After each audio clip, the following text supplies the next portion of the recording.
how can I wear like clothes but also be like cute with this? I did not expect to be a stylist today, but I was like, yeah, sure. Usually Mondays work from home for me, so I'm just chilling.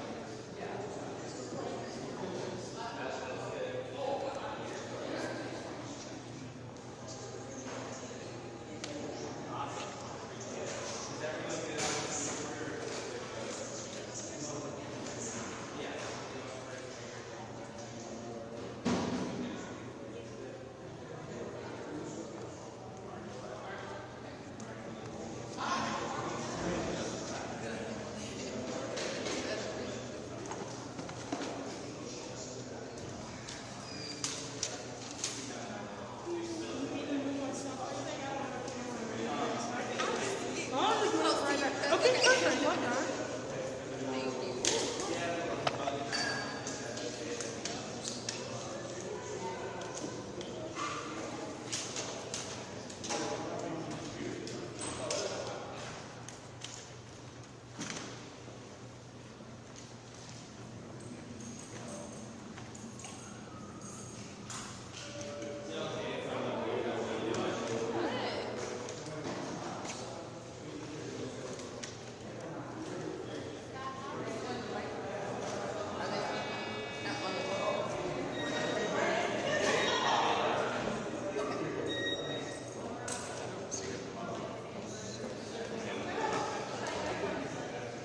Set this one up, so I'm like,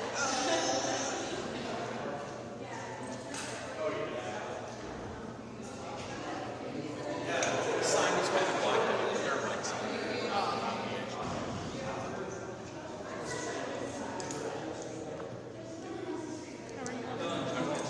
I will let him start. Scott, does Asia need to put a stick up here? That's awesome. Because I don't get What do you learn? I saw it too. I didn't see Right, it. I get that. Thank you for waiting. Right. So many microphones. Yeah.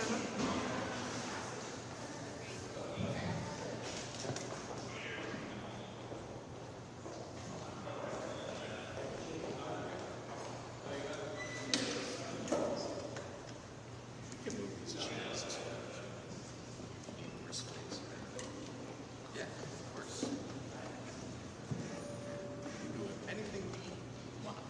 Not anything. Look, y'all think I tried to do too much. About moving chairs, I can move a chair.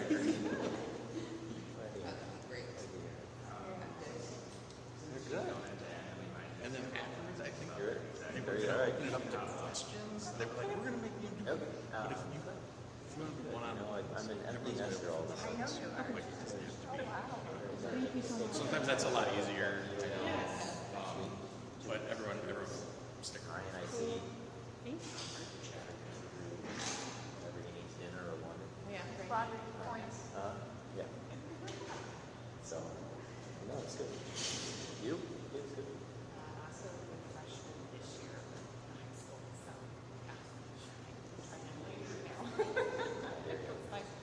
It goes by fast. I really don't see. Technically a step grandma, so I have to go with Are you? from my former marriage. Yeah. So I definitely feel rainbows. You don't look it, but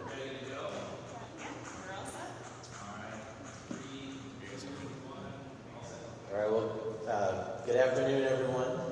Welcome to Lansing City Hall. We appreciate you being here. This is a pretty important issue for us here in Lansing. I learned about this pretty quickly when I became mayor, the effects of extreme weather events.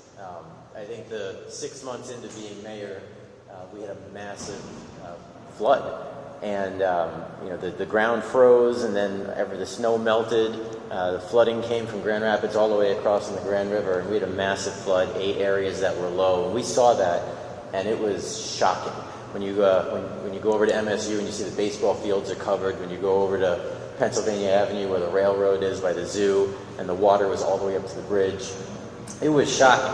At the time it was like, oh, this only happens once every 50, 60, 80 years. But we've actually seen exactly the opposite.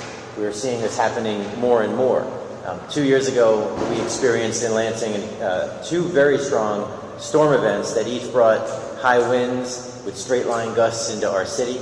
Each storm saw significant tree damage, power outages, street and road closures, and tragically, we had a very large tree that had been there for many years that came over and fell on the house, and a woman was killed who was sleeping in her bed. It was awful.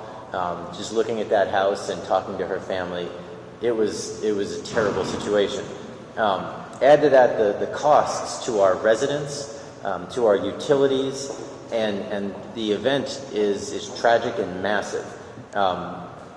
We had an event this year, a severe weather event this year on May 15th, which is just our most recent example.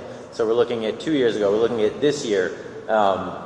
We had storms that moved into the area and brought a tornado through Eaton County in a diagonal right through our city.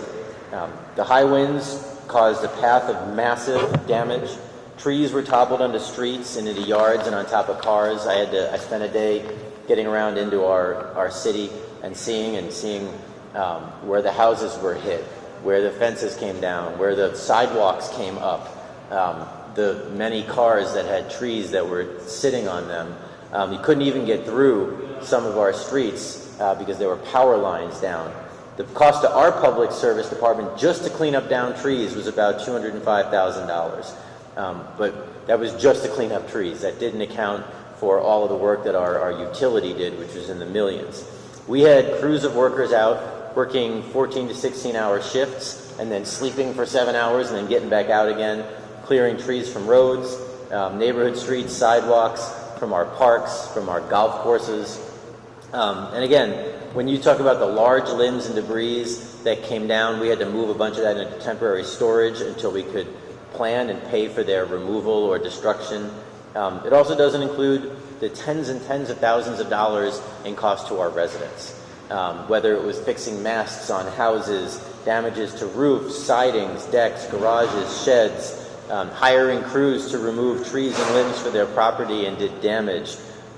It was enormous. Several areas of the city were without power for several days, including my neighborhood. We were out of power for several days. Adding to those tree costs with lost food and expenses, we certainly heard from lots of folks who had freezers die and they tried to eat all they could, but they lost food. Not everybody in Lansing can afford to replace that food so easily. People who just went out and went food shopping and now had to replace that food. Our Lansing Board of Water and Light said that this one storm caused the worst damage to our transmission system than we've seen ever in our territory, resulting in 24 broken transmission poles and 39 broken distribution poles. To compare that, I think in the last, 30, 40 years, we've had 4 poles down. But in this one event, we had 24 broken poles. So despite the unprecedented amount of damage, we had over 70 tree and line crews along with support staff working around the clock to restore power to over 24,000 customers in 5 days without a single safety incident. But the estimated costs to the Board of Water and Light, including materials, mutual aid, and cleanup, were about $5.5 million. That's a lot of money. That's a lot of money for our ratepayers to be paying. And we know that we asked the governor for a state of emergency, which she declared. She has to work on getting the president to declare an emergency. We have to push FEMA to give us these dollars back. We are going to do everything we can because we know that we don't always have that capacity, and this is what the federal government is there for. This is what FEMA is there for. You've seen them help in the South. You've seen them help up north in Michigan. They just had an emergency, and now they're getting dollars back to reimburse. But for our residents and taxpayers, it's not fair for them to have to pay millions of dollars when we have these incredible federal resources, and we have had them for years being used in southern states and in tornado country. We need that, and in hurricane country, we need that here as well. But that's why Congress has to take this matter very, very seriously. Funding for agencies that do this work is critical. Whether it's FEMA helping to come in and declare emergencies and assist with cleanups and funding, whether it's National Weather Service which without the National Weather Service, we would see delays in warning systems. I mentioned the flood that we had about 8 years ago. We knew that that was coming because we saw from the National Weather Service that the Grand River had gotten high out in Grand Rapids. Because of that, we were able to put a barrier up under the Kalamazoo Bridge at 127, which saved a lot of homes and a lot of lives in Urbandale. One of the best moments of my career was the woman who came to me and said, "You saved my home in Urbandale," just putting that barrier up. How did we know that the storms were coming, that the water was coming? National Weather Service. Getting rid of that would have cost many homes and lives in Urbandale and Lansing. That's a specific occasion where you hear the theory. This is on the ground. This is what we do. So we know how hard it is to qualify for FEMA. I've already mentioned that. And cutting FEMA, just like cutting the National Weather Service, it would be terrible for cities like Lansing and all these others. So I'm here to remind our members of Congress that we need these funds. We expect, whether you are a Democrat or Republican, I don't care, you need to be pushing for your residents here in the city of Lansing and across the country, as you can see, whether it's Flagstaff, Augusta, Philadelphia, Savannah, Traverse City, or the city of Lansing. We're all going through this. So again, my ask, my plea, my demand to those in D.C. is to retain these funds, to retain these resources that we need to provide for our residents, to keep them safe and to be able to repay these immense costs that come along with severe weather, which comes as a result of climate change. So that's what I've got. I just want to make sure that we can put a real face to a lot of these issues. But we work very strongly with our state officials. I'm proud to work very closely with our state representative, who I know is fighting the fight for this and so many other issues over at the Capitol across the street. So I'm going to introduce Representative Emily Dievendorf. Thank you, everybody. As I said, State Representative Emily Dievendorf, and I represent the 77th House District, which is right here, all the way up to St. John's and all the way over to Grand Ledge. In preparing for today, I was remembering a time in childhood, not so long ago, but also kind of long ago. And I was visiting grandparents in Minnesota, the Minneapolis neighborhood, and we received a tornado warning. Now, in my defense, I was a kid, so I did not decide to run outside with my uncles. My uncles, though, ran outside, and we watched from the house as the tornadoes split, and then split, and then split again, moving all over town.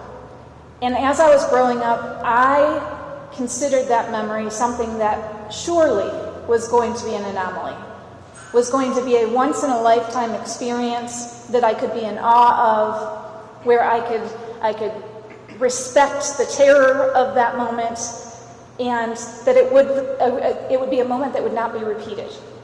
As the years went on, we started to see news stories about how Michigan was one of the few places in the United States that would be exempt from the impact of natural disasters. If you want to be anywhere, you want to be here.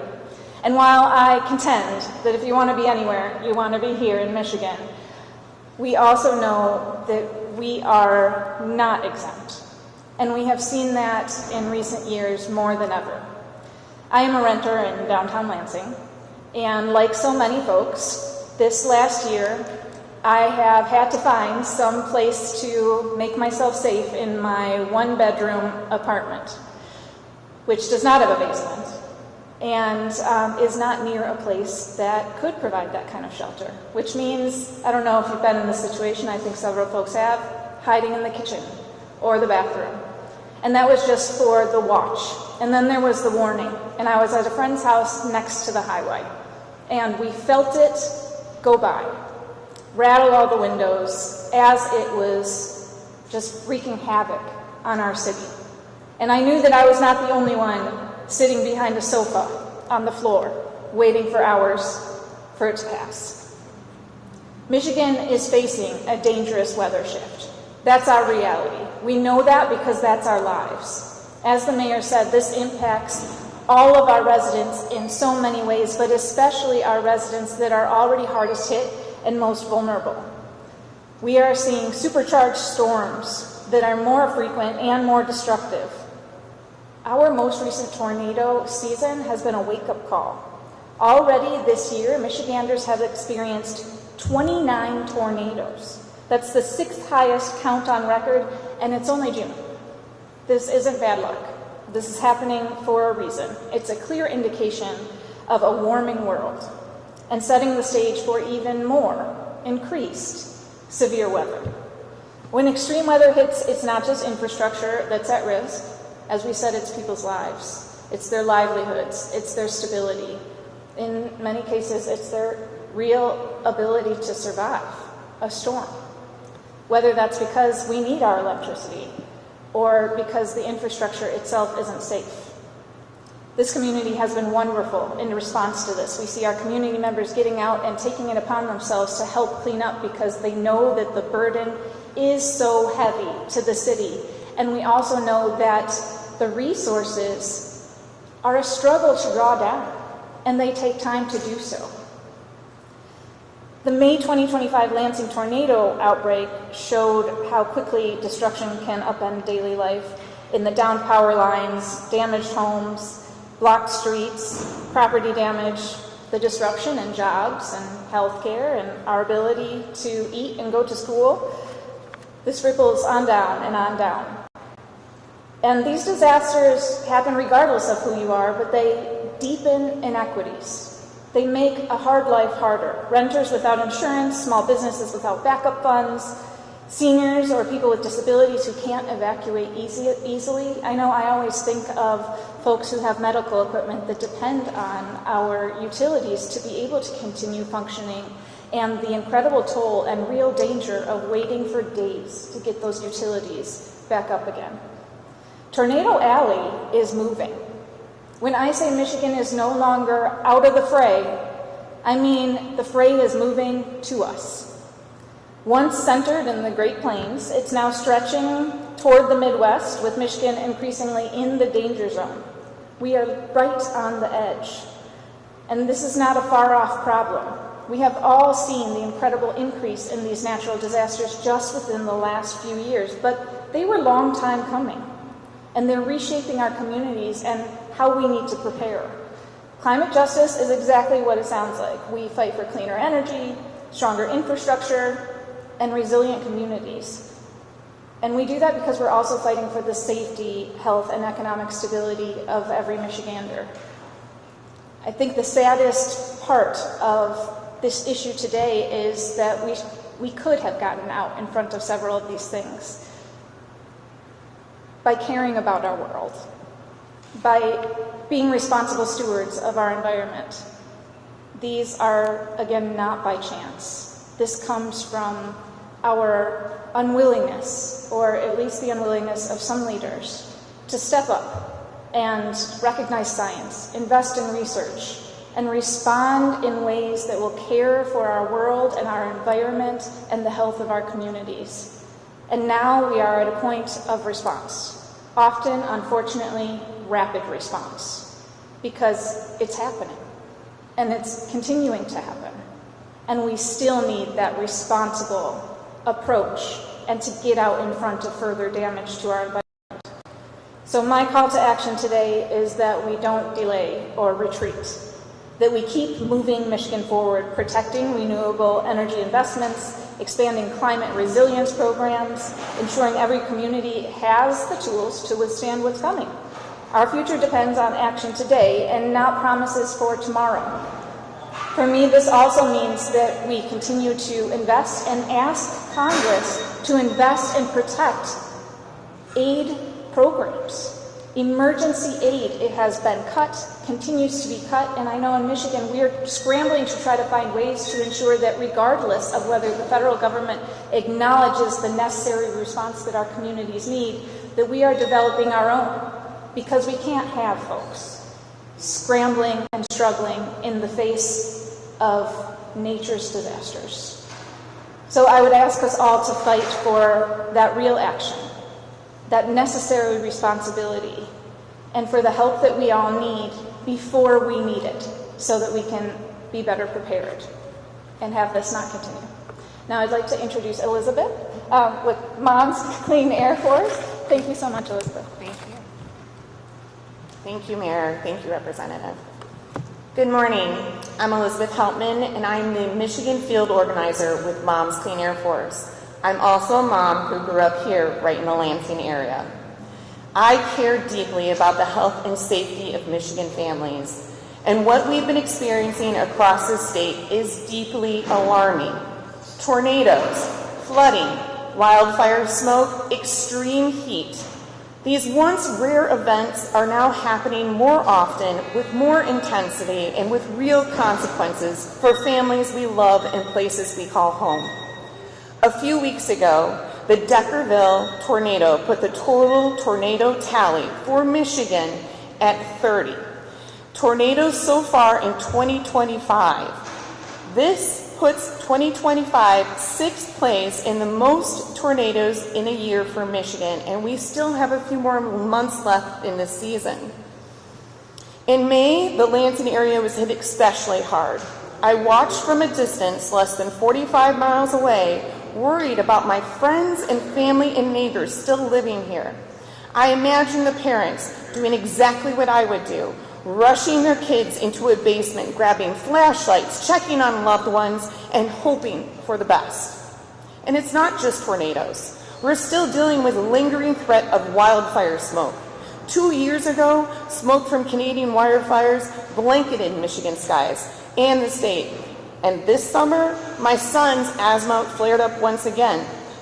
Like so many parents, I found myself constantly refreshing my air quality maps to see if it was safe for him to be outdoors, and if we needed to change plans.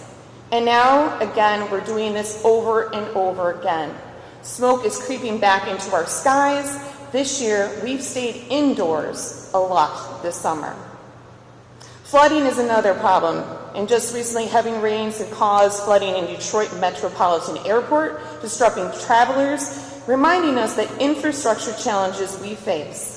Communities across Michigan are dealing with frequent flooding, overwhelmed storm drains, and sewage backups, all made worse by continuing rainfall patterns that are more intense. This is what climate change looks like. It looks like this in our state. We are seeing a rise in billion-dollar weather disasters. We're seeing tornado outbreaks, not just isolated storms, but by multiple twisters touching down each single day as we get these wild storms. Experts now say that Tornado Alley is moving east, and that's where we are. While scientists are still studying the full connection between climate change and tornadoes, we do already know this. Warmer skies hold more moisture. That creates more instability in our atmosphere, which feeds more storms. And this is why we are seeing these things play out here in Michigan again and again.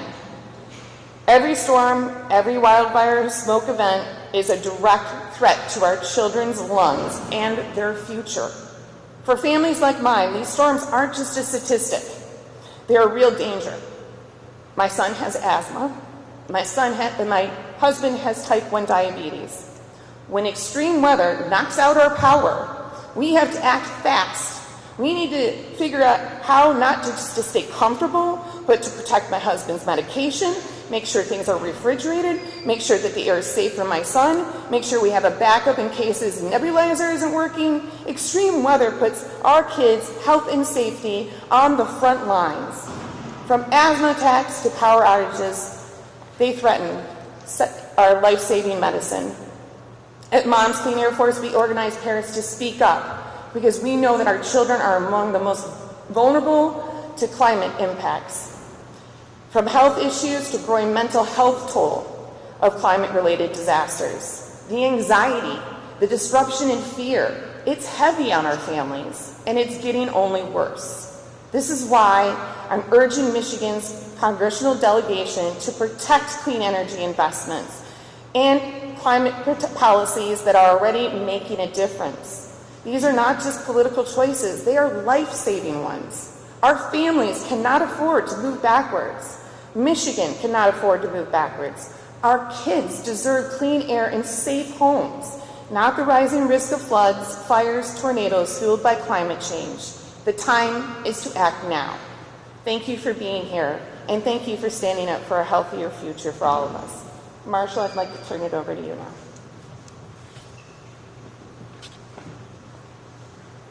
Good afternoon. Thank you to our national partners for organizing this event. As you can see, this is an issue not just to Lansing, to Michigan, but to the nation and the world. Thank you to the mayor and state representatives' offices for taking this issue seriously. My name is Marshall Clabeau. I serve as a board member of the Capital Area Friends of the Environment. We're a local 501c3 nonprofit working to protect Lansing and provide a more sustainable, just environment for our future generations. This is not just for people here today, this is for future generations to have a healthy, livable planet. 2 years ago, the storms were mentioned, but that 2024 storm that you drive down 96 right near Williamston, you see the trees snapped in half. It looks like something out of a dystopian novel. A hurricane almost looks like it came through, but that was a tornado. And these storms are intensifying, the clustering is getting worse, and Lansing's right in the crosshairs. Just this year, 2025, my power was out several days, as already been mentioned. I live in a cooperative house of 10 people. We lost thousands of dollars worth of food. Some of my roommates are on food stamps and food assistance, and the food was wasted. This is a monthly budget that can't be replaced, and these problems are only intensifying. But that leads us to the solutions. I was holding up a sign here, Michiganders for Climate Solutions. The solutions exist. We know that solar power is the cheapest form of energy available to us here today. We need to work with our local utilities, work with investors to bring those solutions here to Lansing.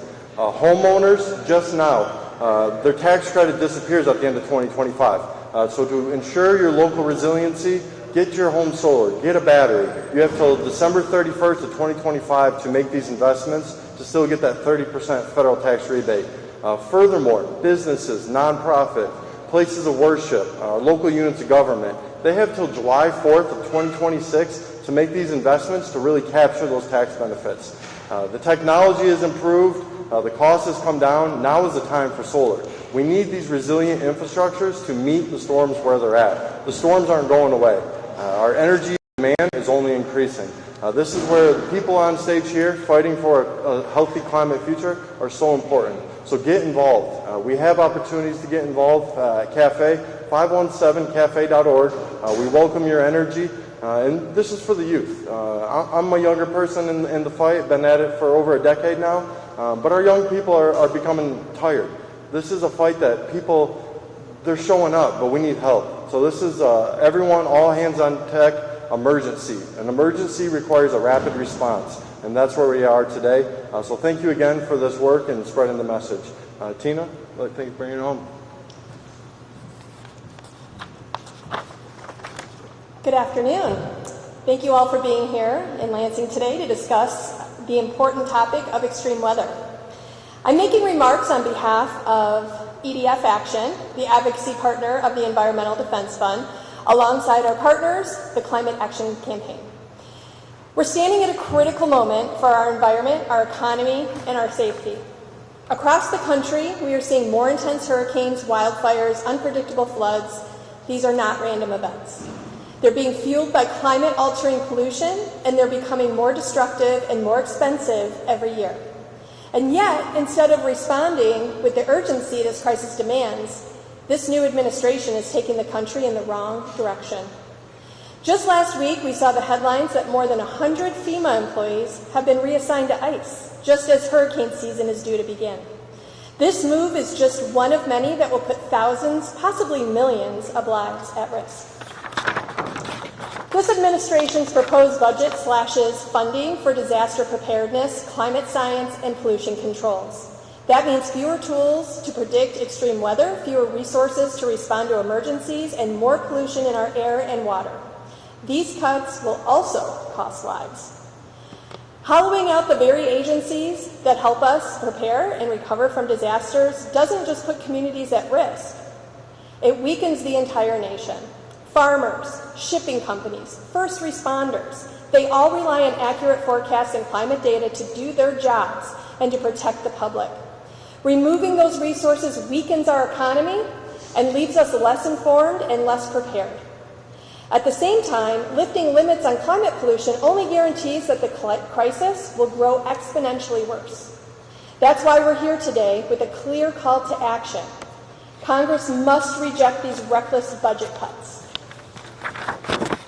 We need to fully fund the programs that are protecting our health, reduce pollution, and keep our communities safe.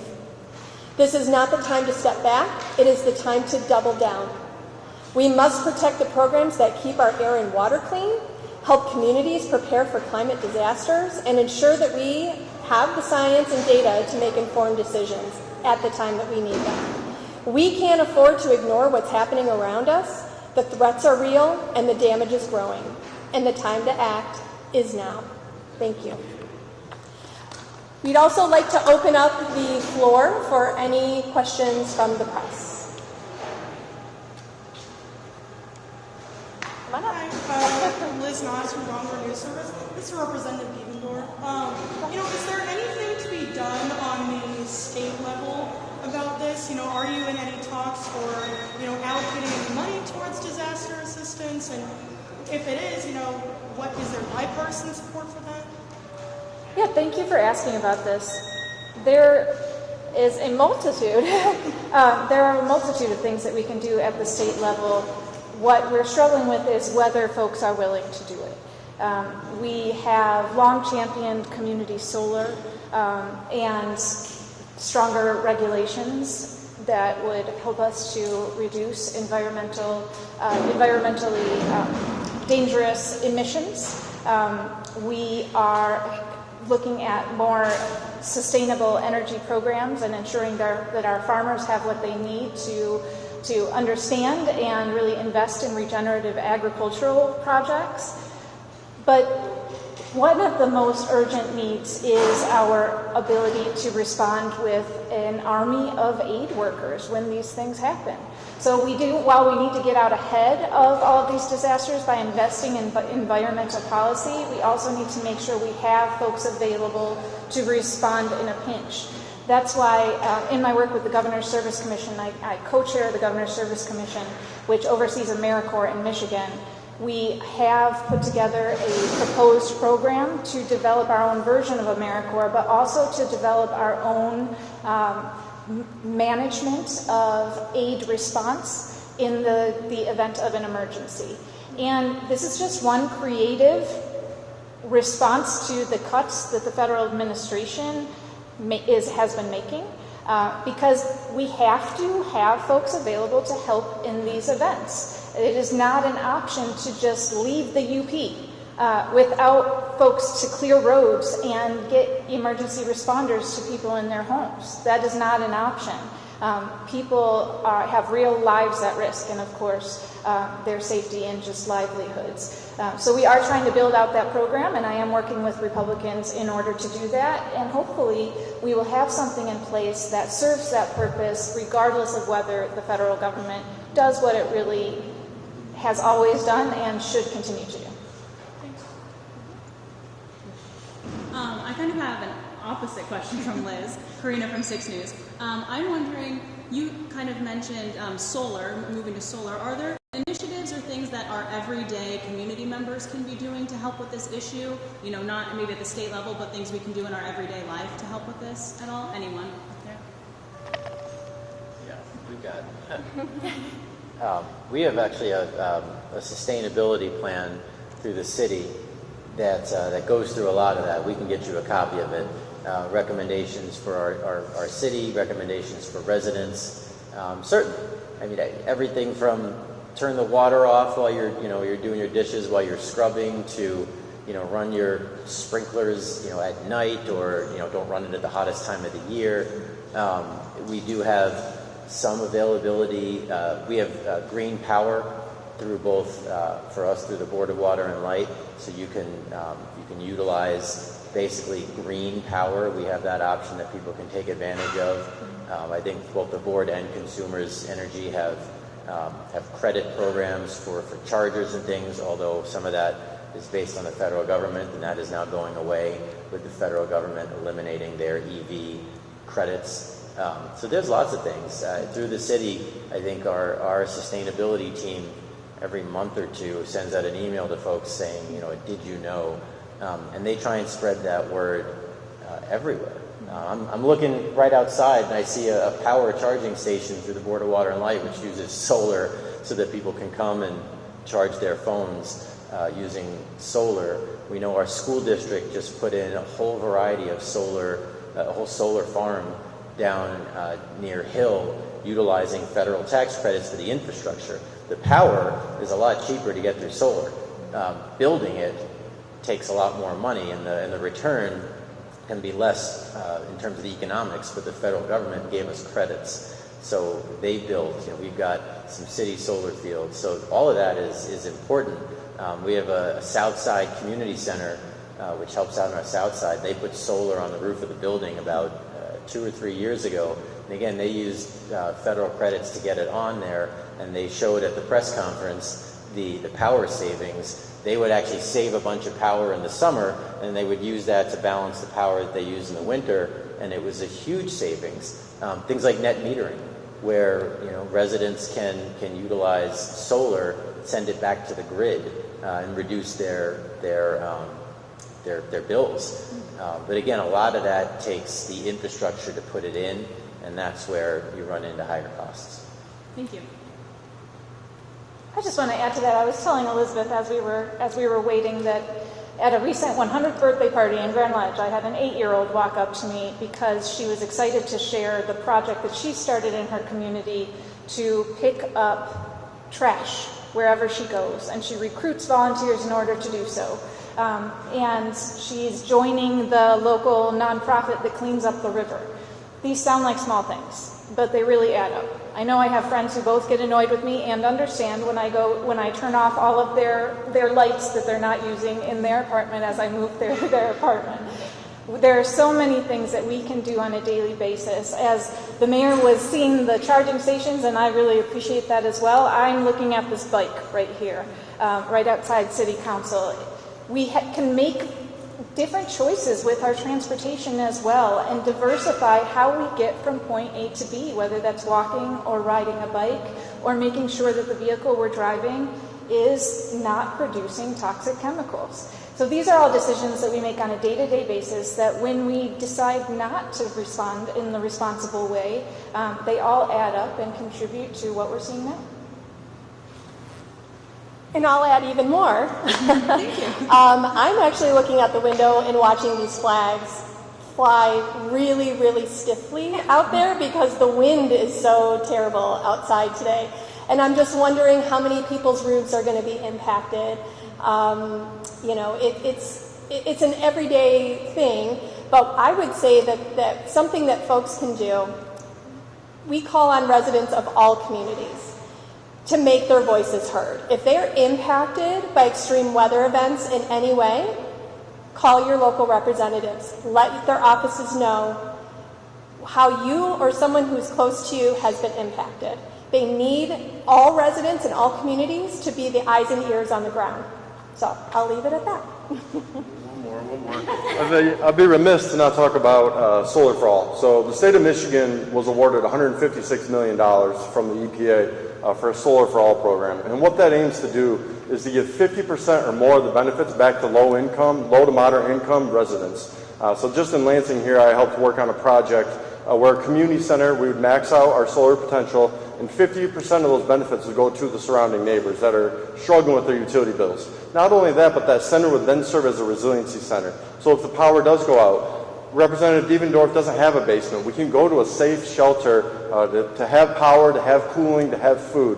The solutions are there. But we need to call on our congressional representatives to protect solar for all. This money is working to be clawed back. Just last week, that was the new federal administration's big push, is we're getting our solar for all money back. The projects are in motion. Projects have already been awarded. Worked on another very innovative, but beautiful project in Benton Harbor, Michigan, where the city of Benton Harbor is putting solar on all their city buildings, and 50% of the benefits are going to low-income elderly residents that are struggling on fixed incomes. So we see the solutions. We know solar is available. It's time to implement. And so that's my plug. Make sure to call your representative to protect solar for all. Thank you all for your answers. Thank you. I have one question. I believe it was for the mayor. Can you talk more on the budget? The city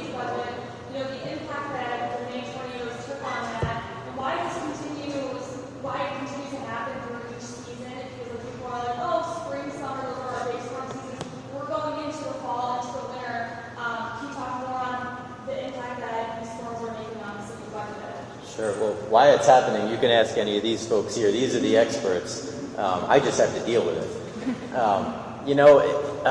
It's just part of our general fund, which is challenging because we really don't reserve. A few years ago, after we had the storm 2 years ago, we actually took money that we had. Let me back up. We put out about $500,000, and then we set a fund. The idea was it's a revolving fund. Let's have a fund of $500,000. When things happen, we can use that for public service, for overtime, for police and fire, and everything that we have to do whenever there's a storm event. And then we'll drain that. We will go to the federal government. We will get that reimbursed through emergency, and then we will refill that pot. It's a good idea, I think, but it's a challenge because we haven't gotten refilled. So we drained it, right? And we try and put money back into that to be ready, but it's general fund dollars. So that's the citizens of Lansing who are paying for some portion of their roads, which isn't enough, for their police officers, for their firefighters, for their social safety net, for the water coming out of their pipes, for their toilets, for, you name it, everything. Their trash and recycling. Now they're putting money into that fund, and it's a challenge for us to get reimbursed. We did get about $1 million a few years ago, but the Board of Water and Light had spent $8 million, and the City of Lansing had spent somewhere along the lines of $800,000. So some of that money did refill that fund. We just spent another $200,000 a few weeks ago when you heard about these tornadoes. We're still waiting to see if it's going to. Now, if we get reimbursed, that's great. We get to refill that revolving fund and use it for the next one. Because of climate change, because of extreme weather, we know the next one's going to come. There's no need to bury your head in the sand and say it's not coming. And it's not just the storms, whether it's negative 30 degrees and we have to open warming centers, whether it's 95 degrees and we have to ask all of the agencies around the shelters and others to take in as many as you can because there are people without air conditioning because the average house in Lansing is from the 70s back and may or may not have insulation or air conditioning. We do budget for all of these things for when we have to have overtime at a community center, for when we have to have overtime for our public service and public safety. Again, we need these programs. We need FEMA to continue to reimburse for these events because we know they're coming. And it's just going to be a drain on local budgets.